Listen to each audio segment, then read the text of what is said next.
Welcome back mga katambalan, mga hot topic and issue pag-usapan natin. Update po tayo kay Catherine Bernardo na kung saan nga po itong si Kat ay nakabakasyon pa rin sa Australia.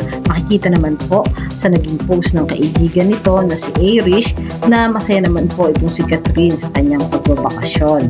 At may caption pa nga doon na brunch with my bestie Bernardo Kat. Na talaga namang nakangiti pa at nakapost pa nga itong si Kat. Talaga namang sinusulit ni Kat ang kanyang bakasyon at pamamahinga sa Australia. Samantalang nag-post din itong si Irish na kung saan nga ay nagkakape sila nitong si Kat. At isa pa nga sa naging post itong si Irish ay magkayakap yung dalawa habang namamasyal nga doon sa Australia. Pinakita din ni Irish yung mga magagandang place kung saan nga po nakastay sila ni Catherine.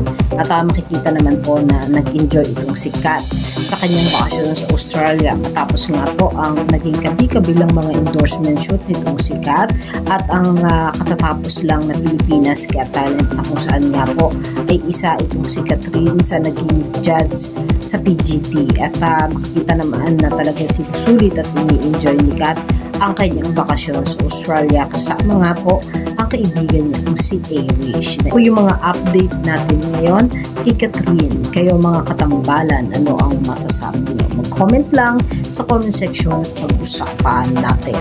Yan ang mga hot topic and issue dito lamang sa Tambalang King.